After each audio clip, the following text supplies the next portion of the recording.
Mr. Fussy was fussy about everything. Absolutely everything had to be neat and tidy and in its proper place. Mr. Fussy spent all day and every day rearranging his furniture and making sure that the flowers grew in a straight line in his garden and trying to find specks of dust where there couldn't possibly be specks of dust, because he spent all his time making sure that there weren't any specks of dust. One fine morning, Mr. Fussy was having breakfast. He was very fussy about what he ate. He opened the marmalade pot. "Oh," he exclaimed, "it's got bits in it." And he spent the rest of the morning separating the bits from the marmalade. Or, if you prefer, the marmalade from the bits. Fussy old fusspot, people used to call him. Then Mr. Fussy went out into his garden, and he spent the rest of the day straightening out all the blades of grass on his lawn. Fussy old fusspot. That evening, Mr. Fussy was in his kitchen, ironing his shoelaces, when he heard a crash outside. "What's to do?" he murmured to himself, and hurried outside to investigate. There, with a broken garden gate in one hand, and an old battered suitcase in the other, and a sheepish grin on his face, stood an untidy person, Mr. Clumsy. "Whoops," he said, holding up the garden gate. "It came off in my hand." "Who," spluttered Mr. Fussy, looking in horror at his garden gate, "are you?" "Oh, I'm Mr. Clumsy," replied the untidy person, grinning. And he stepped forward to shake Mr. Fussy's hand. He tripped over and fell on the lawn. "My grass!" cried Mr. Fussy. "My straight grass! You bent it." And he got down on his hands and knees and started straightening the grass. "But who are you?" he asked over his shoulder. "And why are you here?" "Oh, I'm your cousin, Blue," replied Mr. Clumsy. "Your long-lost cousin from Australia. I've come to visit."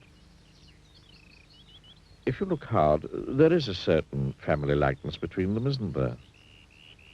"Well, aren't you pleased to see me?" continued Mr. Clumsy cheerfully, knocking over a flower or two as he got up. He picked up his suitcase, knocking over another flower or two, or three. Mr. Fussy quite obviously wasn't pleased to see him. Oh, you'd better come in," he muttered. "I say," remarked Mr. Clumsy, looking through the front door of Mr. Fussy's house. "I say, what a neat little place you got here." And he stepped inside, tripped over his shoelaces, which he often done, knocked over a chair, dropped his suitcase, and fell in an untidy heap on the floor. "Whoops," he said. Mr. Fussy shut his eyes and heaved a sigh and groaned silently to himself. Later that evening, after Mr. Fussy had cooked them a meal, and after Mr. Clumsy had helped with the washing up, 2 broken plates, they sat down to talk. Mr. Fussy sat, as he always did, in a neat and tidy fashion.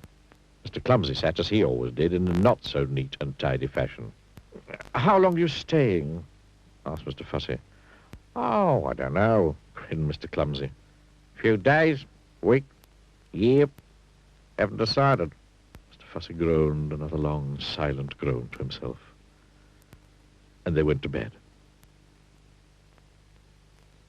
When he woke in the morning, Mr. Fussy jumped out of bed and went into his bathroom. Oh no," he gasped. "Oh, no." Oh, yes. Mr. Clumsy had been there before him. The towels lay in a heap on the floor. The bath was full of water.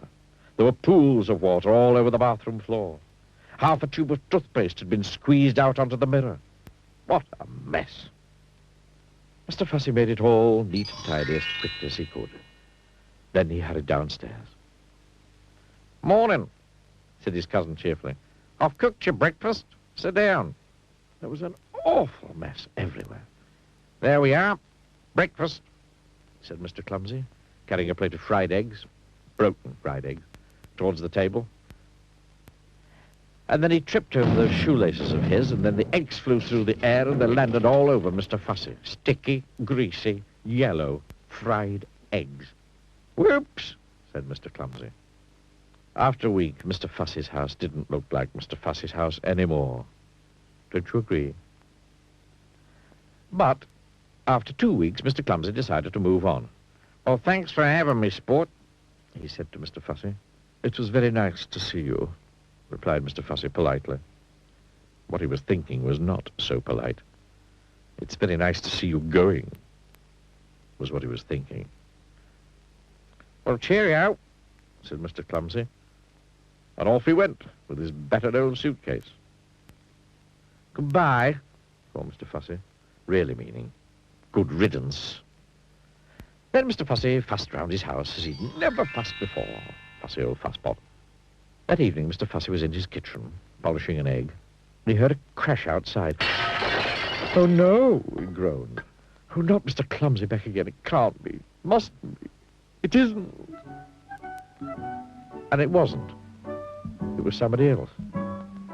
Somebody who just walked straight through Mr. Fussy's garden gate. Somebody who can't help having little accidents. Somebody you may have met before. "Hello," smiled Mr. Bump. "I've come to visit. Ha! I thought I'd bump into you again sometime. Bump into you.